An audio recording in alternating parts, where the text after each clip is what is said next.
Hi friends, welcome back to another episode of Generation Tech. My name is Alan. Have you ever wondered how such a small organization like the Rebellion was able to obtain several large capital ships like the Mon Calamari Cruiser?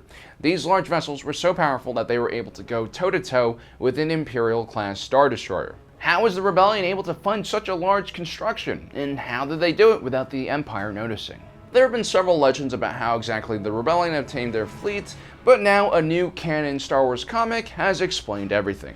This is the story of how the Rebellion obtained their largest ships. The destruction of the Death Star was not only a tactical defeat for the Empire, it was also a huge strategic win for the Rebellion. For the first time in a long time, the Empire had been defeated, surprisingly by a small ragtag group of pilots and snub fighters. Despite official Imperial censorship, there was no hiding the destruction of the Death Star. Every Imperial family lost someone or knew someone who lost someone in this tragic event. More importantly, the destruction of the Death Star consolidated the Rebel Alliance. They had achieved something enormous through their combined effort, and the High Rebel Command was now respected and growing in power. The citizens of the galaxy that had grievances against the Empire took notice. The Empire was no longer an indomitable force that was invincible. It could be hurt. All across the galaxy, civilians were joining the Rebellion. Princess Leia was now focusing on creating a new fleet for the Rebellion. Besides a handful of stolen Imperial frigates and corvettes, the Rebellion fleet had nothing that could be considered a capital ship and a threat to a larger Imperial vessel. Up until then, snub fighters made up the majority of the Rebel fleet's naval power.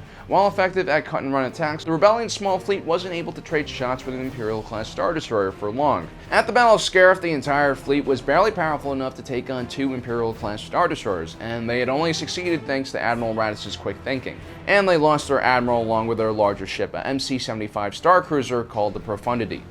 Admiral Raddus had been a part of the first Mon Calamari refugees who had left their planet after an Imperial crackdown. Moff Tarkin and Darth Vader had invaded the planet after launching a false flag attack against the Imperial diplomat to Mon Cala. Unlike Alderaan, Jedha, and Scarif, Mon Cala was considered a resource-rich world, and Moff Tarkin had orders not to destroy the planet by bombarding it from space.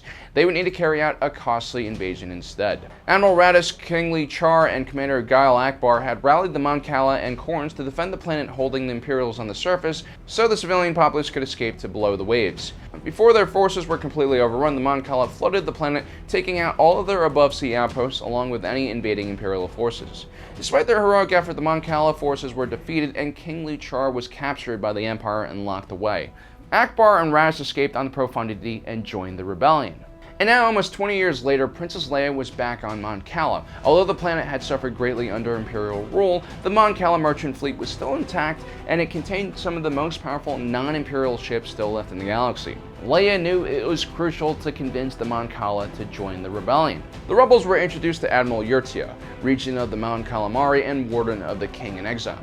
In reality, the regent was just a puppet. The real person in charge was the Imperial Moff Tanhubi. The regent was a reluctant collaborator. He considered bowing to the Empire as the lesser of two evils. He placed the peace and security of his people above all else. Still, he was willing to meet with Princess Leia and hear out the Rebel Alliance. But in the end, the regent decided it would be too dangerous to help the Rebellion. Although it was technically possible for the Mon Cala mercantile fleet to escape and join the Rebellion, all the civilians left behind would be subject to Imperial retaliation. Upon returning to the secret rebel base on Mako Ta, Leia and company realized that they needed to turn to a different Mon Cala leader for help, King Lee Char. Using one of her contacts within the Empire, Queen Trios, Leia was able to find the location of the facility where King Lee Char was hiding. By kidnapping the local Moff, the Rebellion was able to use his biometrics to enter a maximum security prison in order to rescue King Lee Char. Unfortunately, the king was on his deathbed and unable to leave the room, but he did agree that the only way the Mon Calamari could survive was to help the Rebellion. King Lee Char decides to record a final message to his people, urging them to rise up against the Empire and join the Rebellion. While recording his last words, the stormtroopers burst into the prison and shot the king, all of which was recorded on a holovid.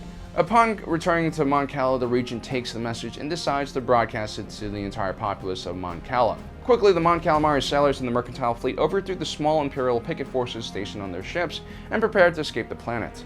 The Empire is prepared for their treachery, and they send their own task force of Star Destroyers to confront the Mon Cala fleet. Just in time, a third fleet of small frigates and snub fighters from the Rebellion joins the battle and begins attacking the Imperials from behind.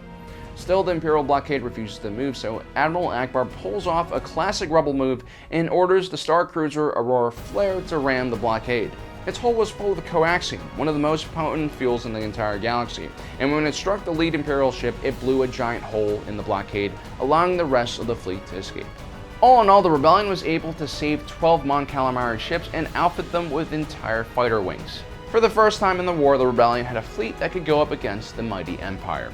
Mon Calamari Star Cruisers were all uniquely designed. No two were the same, but in general these ships were usually around 1.4 kilometers long and had terrific armor and shielding. Mon Calamari ships were extremely tough because the seas of Mon Cala were full of extremely large and terrifying beasts, and if they didn't get you, the immense water pressure would.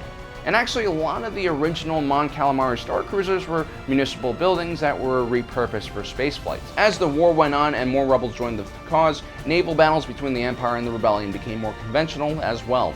And at the battles of Endor and Jakku, Mon Calamari Cruisers served as the backbone of the rebel fleet. Well guys, I hope you enjoyed today's video. I really enjoyed researching it. I've always wondered where the Mon Calamari Cruisers came from, and now we have our answer. Well, don't forget to subscribe and like us on Facebook. Also hit that notification button so you don't miss out on the rest of our awesome content. Thanks for joining us today. If you're watching this, you are Generation Tech.